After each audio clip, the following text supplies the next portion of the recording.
Assalamualaikum warahmatullahi wabarakatuh. Kali ini kita akan bahas tentang ibadahnya Nabi Daud.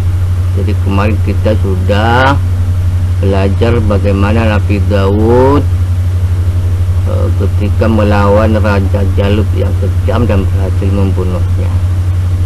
Sekarang tentang Nabi Daud dan ibadahnya. Nah, ini tercantum dan diabadikan oleh Allah bahwa Nabi Daud adalah seorang hamba Allah yang rajin beribadah. Yaitu diabadikan di dalam Al-Quran surat Shad ayat 17 sampai 19. A'udzu billahi minasyaitonir rajim. Isbir ala ma yaquluna wadhkur abdana Daud dzal aid innahu awwab. Inna sakharna al-jibala ma'ahu yusabbihna bil ashi wal ishraq wat tayra mahsyura kullun lahu awwab. Artinya, bersabarlah atas apa yang mereka katakan, dan ingatlah akan hamba kami, siapa? Daud, yang mempunyai kekuatan. Sungguh dia sangat taat kepada Allah. Jadi Nabi Daud orang yang taat beribadah kepada Allah. Sungguh kamilah yang menundukkan gunung-gunung untuk bertasbih bersama dia, yakni Daud, pada waktu pagi dan petang, dan kami tundukkan pula burung-burung dalam keadaan berkumpul, masing-masing sangat taat kepada Allah. Nah, di ayat tadi dikatakan bahwa Allah menundukkan gunung-gunung bagi Daud di saat matahari terbit dan di penghujung siang hari. Jadi artinya bahwa Nabi Daud adalah seorang hamba yang taat kepada Allah, bertasbih, sehingga gunung-gunung pun ikut bertasbih ketika Nabi Daud mengucap tasbih kepada Allah. Ya, bahkan burung-burung yang terbang di atasnya ketika mendengar Nabi Daud membaca kitab Zabur, maka burung tersebut berhenti dan bertasbih bersama Nabi Daud. Jadi gunung, burung-burung juga semua bertasbih mengikuti Nabi Daud alaihissalam. Ini salah satu kelebihan Nabi Daud yang bisa memahami bahasa burung. Itu nana ya. Kemudian mukjizat Nabi Daud alaihissalam, apa saja mukjizatnya? Satu, diberi kitab Zabur oleh Allah. Kemudian memiliki kecerdasan akal. Jadi Nabi itu cerdasnya luar biasa. Mengerti bahasa burung. Jadi Nabi Daud bisa mengerti bahasa-bahasa burung.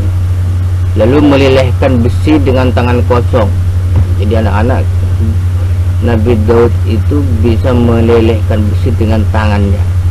Jadi mau dibentuk seperti apa, itu bisa dengan tangan kosong Nabi Daud itu.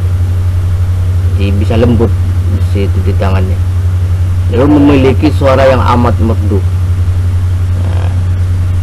Nah, Nabi Daud juga yang kemudian memulai pembangunan Baitul Maqdis. Baitul Maqdis itu sekarang namanya Masjidil Aqsa itu. Jadi yang meletakkan pondasi memulai pembangunan itu adalah Nabi Daud, yang kemudian dilanjutkan oleh anaknya yang bernama Sulaiman sampai selesai. Nah, anak, ada ibadah Nabi Daud yang sangat dicintai oleh Allah. apa saja, yaitu sholat Nabi Daud dan puasa Daud. Di dalam hadis Rasulullah disebutkan ahabbus sholati ilallah sholatu Daud. Sholat yang paling dicintai oleh Allah adalah sholatnya Nabi Daud. Wa ahabbus siyam ilallah siyamu Daud. Dan puasa yang paling disukai oleh Allah adalah puasa Daud. Nah, bagaimana tata cara sholatnya Nabi Daud itu anak-anak? Nah, kata Rasulullah, kana yanamu nisfal laili wa yaqumu sulusahu wa yanamu sudusahu. Yaitu sholatnya Nabi Daud itu caranya dia tidur sampai tengah malam, lalu bangun sepertiganya, kemudian mengerjakan sholat dan tidur seperenamnya.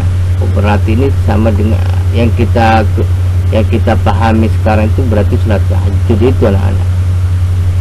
Itu. Jadi Nabi Daud itu tidur sampai tengah malam, lalu bangun sepertiga malam, kemudian mengerjakan sholat dan tidur seperenamnya lagi. Ini namanya sholat Daud. Berarti kita sekarang itu memahaminya sholat tahajud. Kemudian puasa Daud itu apa? Yaitu puasa yang dilakukan, yaitu sehari puasa, sehari berbuka, ya. Sehari puasa, sehari berbuka, itu puasa Daud. Sekarang puasa, misalkan besok enggak, besoknya lagi puasa, besoknya enggak, gitu. Itu puasa Daud. Nah, kedua amalan ini sangat dicintai oleh Allah.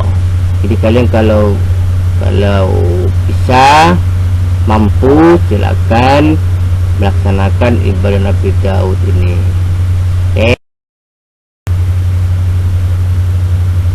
Nabi Daud meninggal pada dalam usia 100 tahun. Jadi anak-anak, Nabi Daud ini meninggal dalam usia 100 tahun.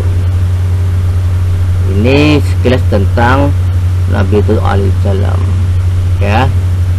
Jadi kalau kalian ingin lebih tahu tentang Nabi Daud, silakan lihat di YouTube bagaimana ceritanya itu yang lebih lengkap. Oke. Nah, tugas kalian adalah satu, sebutkan 3 mukjizat Nabi Daud alaihissalam. Sebutkan 3 mukjizat yang dimiliki Nabi Daud alaihissalam. Yang kedua, sebutkan tata cara puasa Daud dan sholat Daud. Tata cara puasa Daud yang sudah saya terangkan tadi, dan tata cara sholat Daud gimana. Oke. Cuci buku tulis, lalu kirim ke Pak Nardi. Saya kira assalamualaikum warahmatullahi wabarakatuh.